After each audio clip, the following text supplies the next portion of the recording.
যদি আমাকে স্নান করাতে পারো, আমাকে জল দিয়ে স্নান করাবে, তবে আমি খুশি।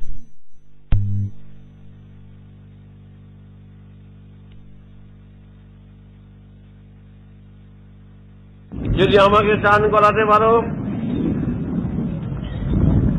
আমাকে জল দিয়ে স্নান করাবে, তবে আমি খুশি হব।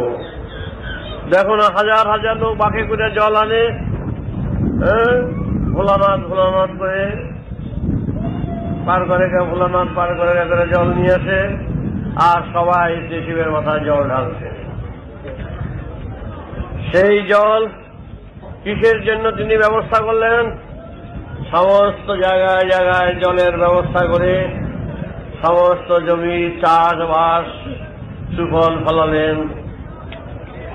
নিজের গায়ে জল ঢেলে বুঝিয়ে দিলেন, জমি আমার, এই দেহ জমি, এই দেহ জমি যা, এই জমিটা, এই জমি থেকেই এই দেহ জমির সৃষ্টি হয়েছে।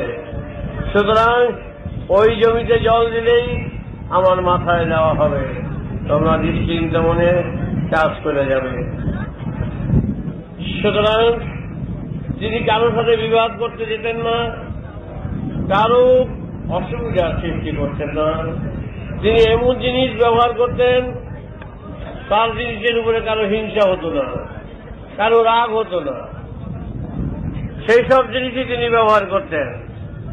দেখো তো, তিনি বাস করতেন, বলতো না মানুষ, তিনি শ্মশানে থাকতেন। শ্মশানের ঘরে বাস করলে কেউ হিংসা করে না, করে বাবা শ্মশানের বাস করে থাক।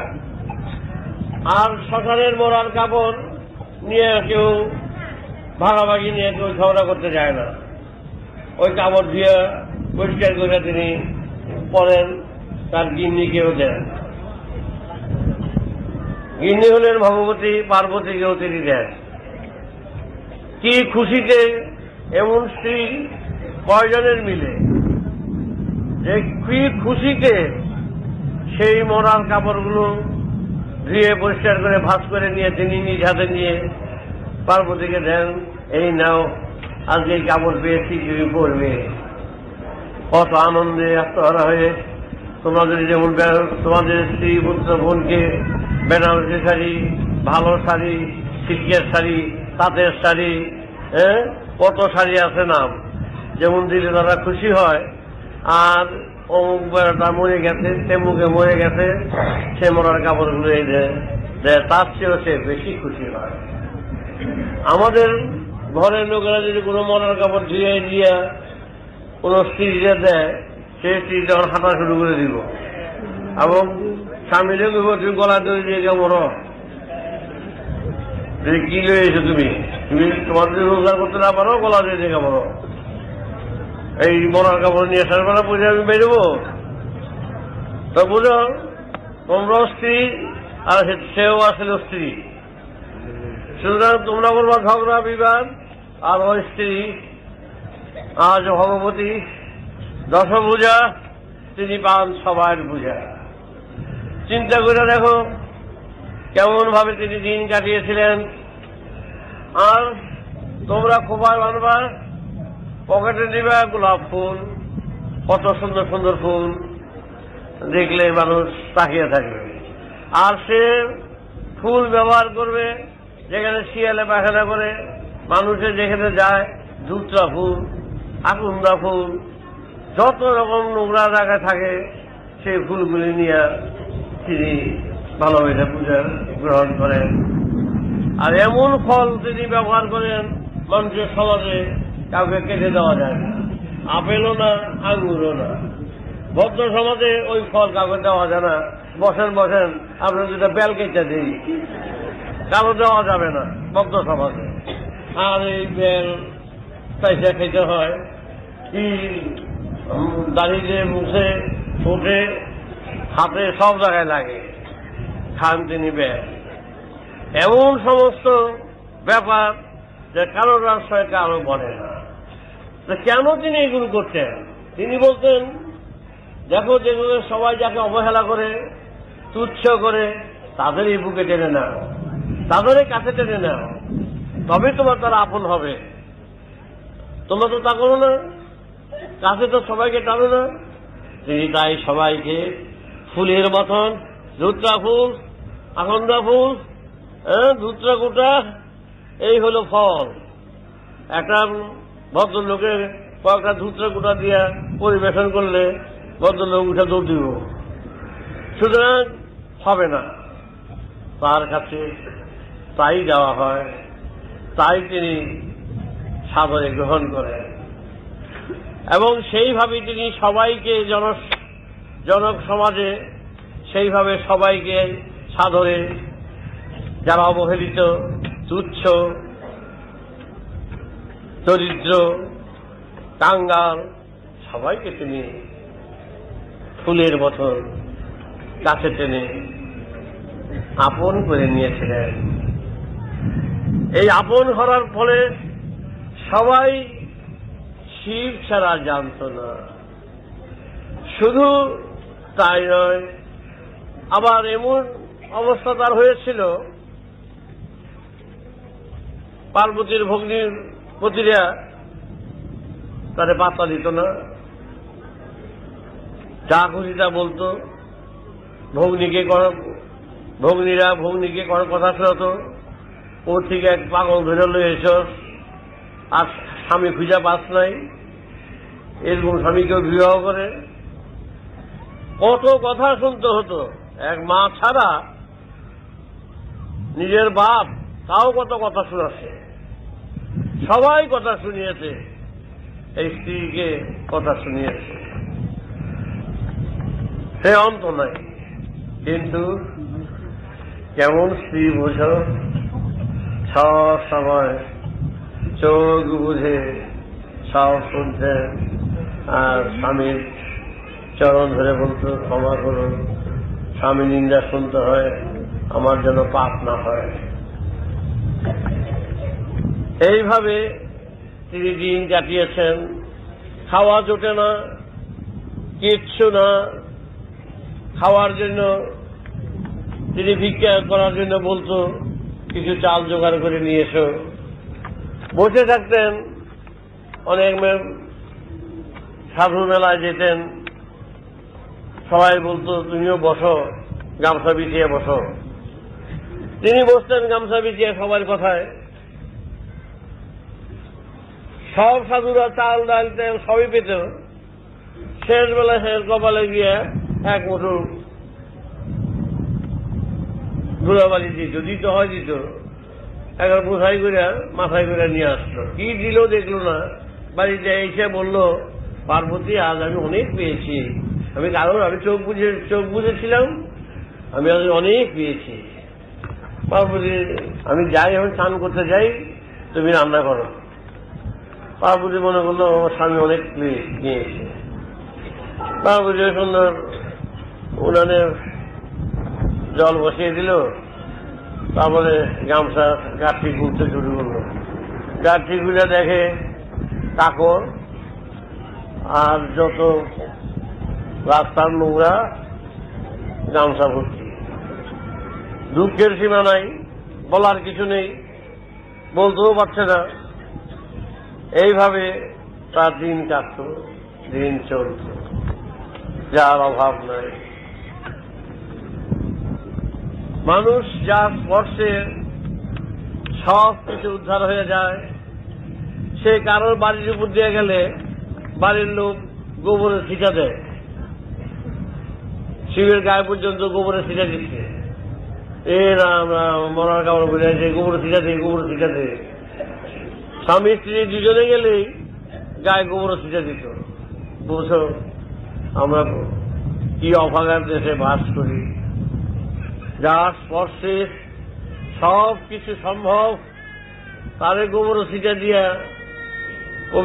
পরিষ্কার করে অশুদ্ধ ব্যক্তি আসছে, কিন্তু হাসি মুখে তারা সব সহ্য করতে।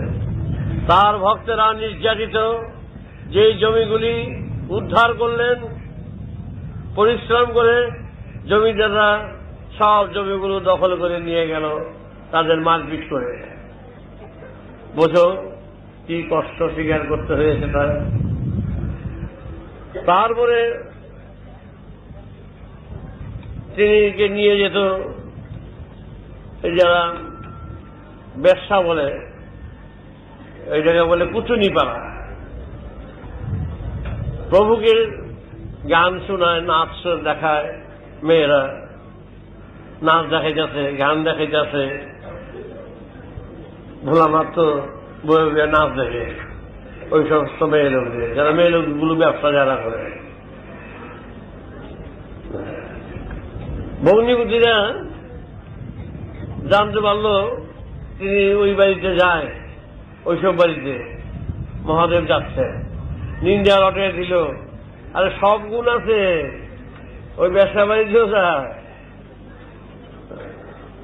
পার্বতী তার স্ত্রী সেই সব বাড়ির থেকে হাত জোর করে প্রভুকে নিয়ে আসেন, বোন গো ছেড়ে দাও, খাওয়ার সময় হয়ে গেছে।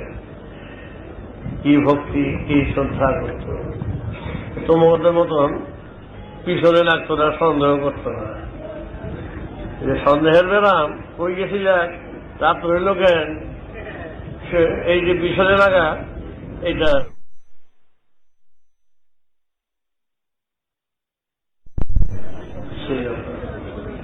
তাই স্বয়ং মহাদেব তিনি এইভাবে সারাটা জীবন নির্যাতন, লাঞ্ছনায়, গঞ্জনায় ভুগতে ভুগতে তার কাজ বিরাম ছিল না। ক্লান্ত পথিকের মতন তিনি আপন মনে আপন সুরে কাজ করে যেতেন। কিন্তু অন্য অন্য ঋষিরা, অন্য অন্য যারা তখন দেবতা বলে গণ্য হয়েছিলেন, সেই সমস্ত দেবতারা, ঋষিরা এসে তার শরণাপন্ন হতে আরম্ভ করল। সবাই অবাক, এই পাগলের কাছে এসে আবার সবাই ভিড় করতে আরম্ভ করল। সব জমিদাররা নত হতে আরম্ভ করল, আশেপাশে সব লোক আসতে আরম্ভ করল।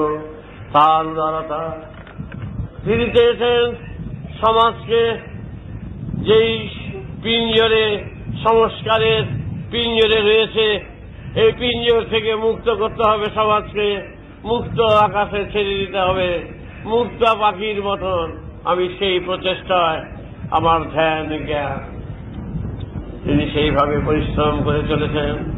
তিনি যোগ অভ্যাস করেছেন, তিনি যোগের মাধ্যমে তিনি অনন্ত সুরের পথে তিনি বুঝে গিয়েছিলেন কোথায় এর আরম্ভ, কোথায় এর শেষ, বুঝে গিয়েছিলেন।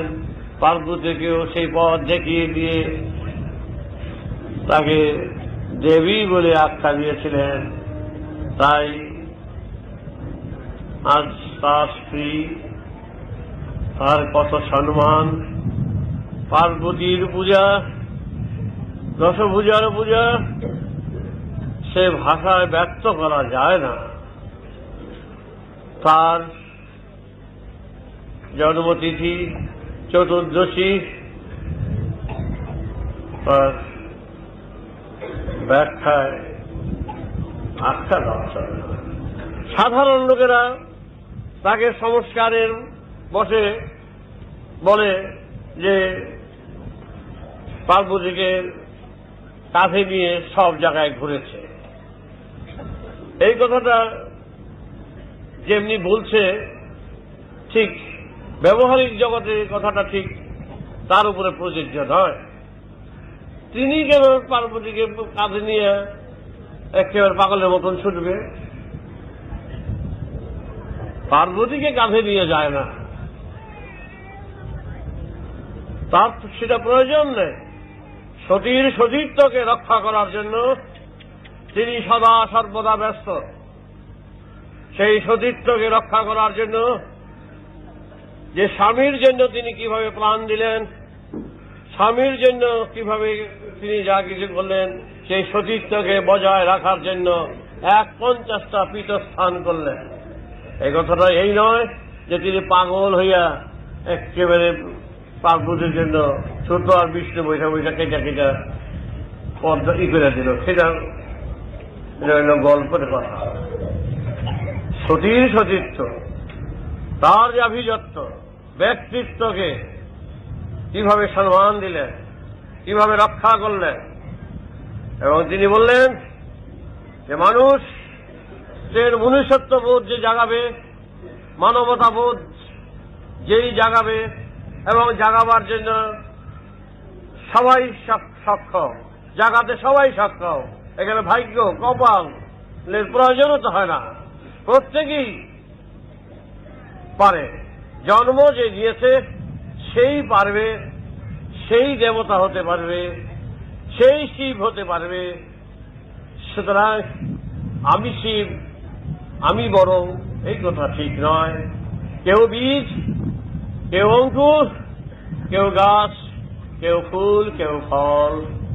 তোমরাও আমারই মতন একদিন, আমিও তোমাদের মতন একদিন এই মাটির বুকে বাস করে, আমারও মা বাবা ছিল, আমিও তোমাদের মতন ছিলাম। আমার কায়িক পরিশ্রম, আমার আত্মোৎসর্গ, আমার আত্মত্যাগ, আমার মনসংযম, আমার সব কিছু সংযত করে আমি নিজেকে উৎসর্গ করেছি প্রকৃতির সুরে। সুর মিলিয়ে আমি এগিয়ে গিয়েছি এই মহাকাশের যাত্রী হিসাবে। জানি সবাই একই সুরে সবাই আসছে, মৃত্যুর পথ সবাই সুগম, সহজ, সবাই এক।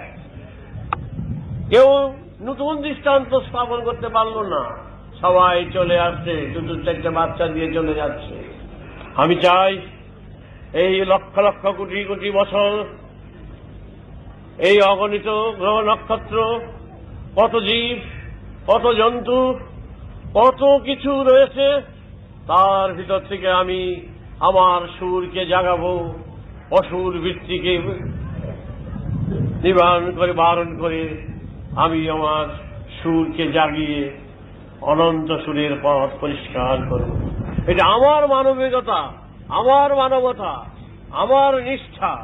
এখানে কেউ বাধা দেবার ক্ষমতা নাই। যারা বাধা দেবে, যারা আসবে, আসুক, চিৎকার করুক, আমি নিয়েছি শ্মশানের বাস, তারও বক্তব্য নাই। পরি এমন এক বস্ত্র, তারও কিছু হিংসা নেই। আমি আপন মনে চলি, আপন মনে কাজ করি, আমি আপন সুরে সুর দিয়ে মহাকাশের যাত্রী হিসাবে চন্দ্র সূর্য গ্রহ নক্ষত্রের মতন আমি একটি নক্ষত্র চলছি আপন কক্ষে, আপন পরিবর্তনের রূপান্তরিত হয়ে অনন্ত যাত্রার পথে। সেই শিব, তিনি ধ্যান জ্ঞান, তার জটা ঠিক আছে, গঙ্গা আসছে, তার জটা থেকে গঙ্গা নেমে আসবে কেন? কি তার প্রয়োজন? তার জটা থেকে আসছে, সেই সুর নেমে আসছে। তিনি সব কিছু বুঝেছিলেন যে আমার অনন্ত সুর, অনন্ত ধারা এই আমার এই দেহযন্ত্রের ভিতর থেকেই প্রকাশিত। তাই জটার মতন সব কিছু নেমে আসছে। সুতরাং তোমরা সেই পথ, তার আদর্শ দেখো। তার দেখবার কোনো প্রয়োজনীয়তা নাই, সে কাউকে পরীক্ষা করার প্রয়োজনীয়তা নাই। তিনি বুঝেন, তিনি জানেন, তিনি সব কিছু উপলব্ধি করেন। তিনি সবাইকে ভালোবাসেন। অন্য অন্য দেবতারা কত কিছু আছে, কত বর্ণনা বিবরণ আছে, তার বর্ণনা বিবরণের মধ্যে তিনি নেই। তিনি সহজভাবে, সহজ জীবন, সহজ ডাকেই তিনি আসেন। একটা ডাক দিলে তিনি চলে আসেন। আর অন্যান্য দেবতারা একটা বাবু তো, ডাকলে সহজে আসতে চায় না, নামতে চায় না। আর ইনি কুলিকে আমার দেবতা তো, ডাক্তার দিলে সে দৌড় মারে, কি কেন ডাকছ, সে অন্যরকম। তাই এই মহান ব্যক্তি, এই মহান, সে মহান সুরে তিনি লিপ্ত, মহান সুরে তিনি ডুবে রয়েছেন। তার তুলনা আর কারোর সাথে করা চলে না, কারোর সাথে করা চলে না। তার দৃষ্টান্ত সে নিজে, তার দৃষ্টান্ত অন্য কাউকে দিয়ে দৃষ্টান্ত করা চলে না। তার জ্ঞান ধ্যান প্রেম তার নিজের সুরে গাথা বাধা। তিনি হাওলাত করে কিছু করেননি। তিনি যে রোজগার করেছেন, উপার্জন করেছেন তা নিজস্ব সত্তায়। তাই তিনি সেই মঙ্গলময়, তার উপরেই তো শক্তি দাঁড়িয়ে রয়েছে। শক্তি মা কালীজি ব্যবহার করলেন কেন? এই বেচারায় মার পাঠতলে, কালীর পাঠতলে বলে রয়েছে, আর তো কোনো দেবতা কারো পাঠতলে বলে থাকে না। সেই বেটা গিয়া কার পাঠতলেই বলে রয়েছে চিঠিয়া। আর বেটার শক্তির পূজারী, সেই শক্তির প্রতিনিধি মঙ্গলময়, সে যে বিরাট শক্তিশালী, তাই রূপটা তার উপরে দাঁড়িয়ে রয়েছে। এই মহাশক্তি আদ্যা শক্তি তার বুকের উপরে দাঁড়িয়ে আছে। তিনি তাই সেই শক্তির সাধনা, বিরাট সাধনা করলে কি হবে? পাঠতলে কে? মঙ্গলময়। কে মঙ্গলময় হতে পারে? শিবই একমাত্র মঙ্গলময়, আর কারো অধিকার নাই। যার কোন রাগ নাই, মান নাই, অভিমান নাই, কোনো কিচ্ছু নাই, তাহলে যদি কেউ বর্ণনা দেয় সে অভিশাপ দিল, সে কে অভিশাপ দিবে? সেই মানুষের অভিশাপ করিয়েছে, জীবনভর বদনাম করিয়েছে। তাই তিনি বলেছিলেন সব ভক্তদের একদিন, দেখ রে বাবারা, তোরা আমাকে যখনই ডাকবি তখনই তোদের কাছে আমি থাকবো। আমি তোদের ফেলে চলে যাব না। তোদের ফেলে আমি স্বর্গবাস চাই না। তোদের ফেলে আমি অনন্ত মহা সাগরের সুরের আনন্দ তৃপ্তির মাঝে ডুবে থাকতে চাই না। তোদের সাথে আলিঙ্গন করে তোদের সেই প্রেমে ডুবিয়ে রেখে একই সুরে যাতে সুর দিতে পারি, তারই প্রচেষ্টায় আমি আছি। তোরা যখনই আমায় ডাকবি, ডাকবি কি করে ডাকবি? যেখানে ডাকলে সাড়া পাওয়া যায়, সেই সেই সারার সাধনাই আমার সাধনা। সেই যে বিবেক, সেই যে চৈতন্য, সেই যে আজ্ঞাচক্র, সেই যে সহস্রার, যাহা আমি বুঝেছি, যে সুর সাধনা করেছি, যে সুর সৃষ্টি করেছি, সেই সৃষ্টির ধারাপাতা তোদের আমি ধরে ধরে এই ধরিত্রীর বুকে আমি লিখে দিয়ে গেলাম। যখনই এই ধারাপাতা পাঠ করবি তখনই বুঝতে পারবি শিব কোথায়, মঙ্গলময় কোথায়। ডাকলে শিব উত্তর দেবে, সাড়া দেবে। তাই তার কথা নানা জনে নানা ব্যাখ্যায় দিলেন। আজ তারই দিন, বছর ঘুরে এলো। এই দিনে তিনি নিজে সবাইকে ডেকে নিজে রান্না করতেন, নিজে পরিবেশন করতেন, নিজে খাওয়াতেন, নিজে সবাইকে ভালোবাসতেন। অদ্ভুত অদ্ভুত তার আত্মত্যাগের বিবরণ। তাই তোমাদের ডাক, তোমাদের পূজা, তোমাদের আকুলতা বেকুলতা তার কানে নিশ্চয়ই বলবে। পৌঁছবার জন্যই তিনি এসেছেন, তিনি জন্ম তার হয়েছিল। তিনি এই বাক্য, এই কথা তিনি দিয়ে গেছেন যে আমাকে যে যখন ডাকবে আমি ঠিক থাকবো সেখানে দাঁড়িয়ে। আমি যদি দেখি তার বিবেক, তার চৈতন্য, তার হিংসা, দেশ সব উৎসর্গ করে স্বচ্ছ পবিত্রতায় আমাকে স্মরণ করেছে, আমাকে বরণ করেছে, তাহলে নিশ্চয়ই তার সাথে আবার আমি আলিঙ্গন করে আমি জানিয়ে দেব আমি সেদিনকার সাধারণ ছেলের শিব, এখনো তোদের কাছে সেই রকমটি আছি। কিন্তু হিংসা, দেশ, কুটিলতা, জটিলতা, দ্বন্দ্বে ভরা তোমাদের জীবন। মুহূর্তে মুহূর্তে তোমরা আলোচনায়, সমালোচনায়, নিন্দায় মানুষকে করেছে বিভ্রান্ত। এই মন দিয়ে তুমি কি করে আমাকে আলিঙ্গন করতে চাও? বলো বলো দেখি তোমরা। এ কি কখনো হয়? আমি এই মন দিয়ে তোমাদের সাথে মিশতে চাই না, কিন্তু ভালোবাসি তোমাদের। ভালোবাসি বলে ওই সমস্ত কণ্টকগুলোকে ভালোবাসি না, ওই সমস্ত বীজগুলোকে সব ফেলে দাও, ওই সমস্ত আবর্জনাগুলোকে দেহ থেকে সব বিদায় করে দাও। পবিত্র মন নিয়ে, স্বচ্ছ মন নিয়ে আত্ম উৎসর্গ করে আসো, আমরা এক সুরের পথের পথিক যাত্রী। চলো, সেখানে বিবাদ নাই, বিচ্ছেদ নাই। আমি যেদিন বলেছিলাম আমি থাকবো, আমি তোমাদের পাশে আছি, দেখো আছি কিনা আমার কথা পরীক্ষা করো। আজও তোমাদের পাশে তিনি এখানে আছেন, তিনি সব সময় থাকেন। কিন্তু কথা হলো, বাতাস তো লাগে গায়ে, বাতাস তো দেখতে পাও না।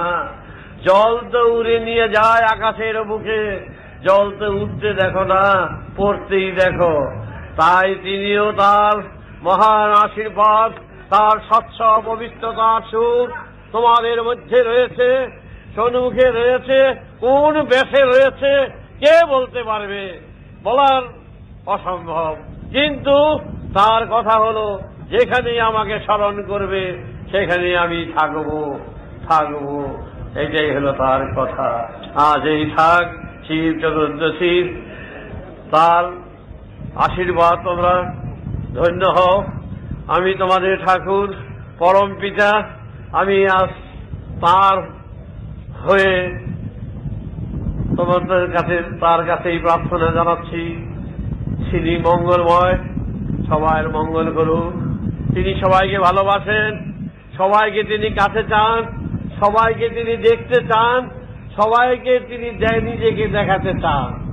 সুতরাং তোমাদের তাকে দেখতে হলে যে দৃষ্টিটা দরকার, সেই চোখের দৃষ্টির খুলিটা একটু খুলে দাও। এইভাবে তো চলবে না। তাই তোমাদের কাছে আজ এই খাক, এর পরবর্তী পুজো শুরু হবে, তারপরে নাটক দেখবে। আজ এই খাক, রাম নারায়ণ রাম। তাই শিবের আর পার্বতীর কথা ভিক্ষা মেঘে দিন কাটিয়ে ঝিগিরি করে তার জীবন যাপন করেছে, মহা নির্যাতন, লাঞ্ছনা, গঞ্জনা সহ্য করে।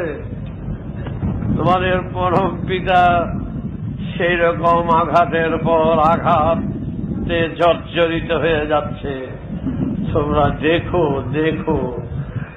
দেখো, সহ্য করো, তোমরা নিজেরা বিবেচনা করো। তাই আর বলার কিছু নেই। যার পূজায় এসেছ,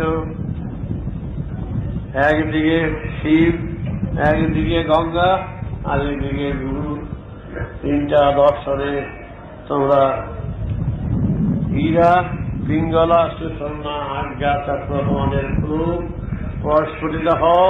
সব ক্লেদ পরিষ্কার করো, মন পরিষ্কার করো, হিংসা দেশ সব পরিষ্কার করো।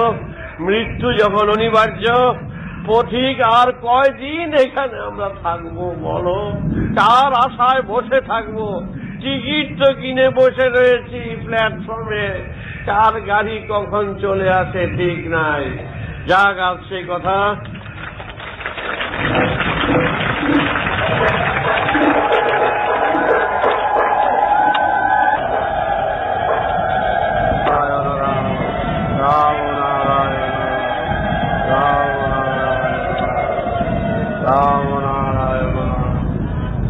জয় শিবনাথ শম্ভুনাথ, জয় শিব, জয় শিব, জয় শিবনাথ, জয় মহাদেব।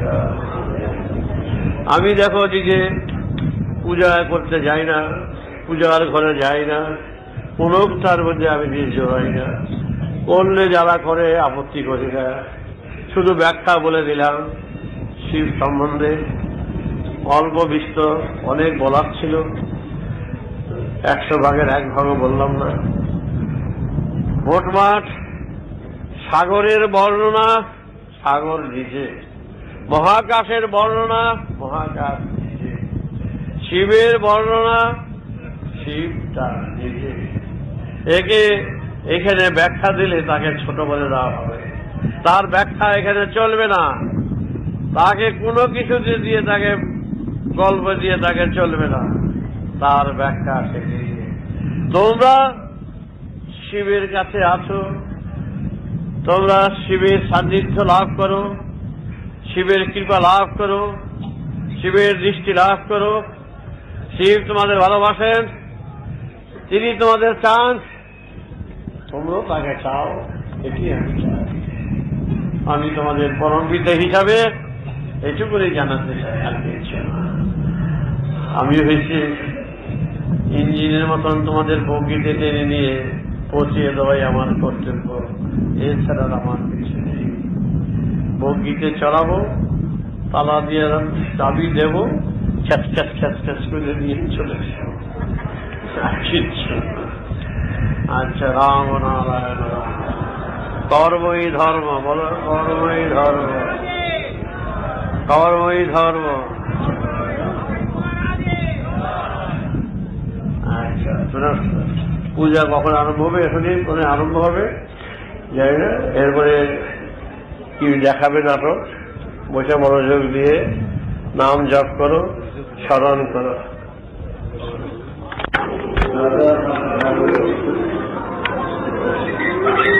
রাম নারায়ণ।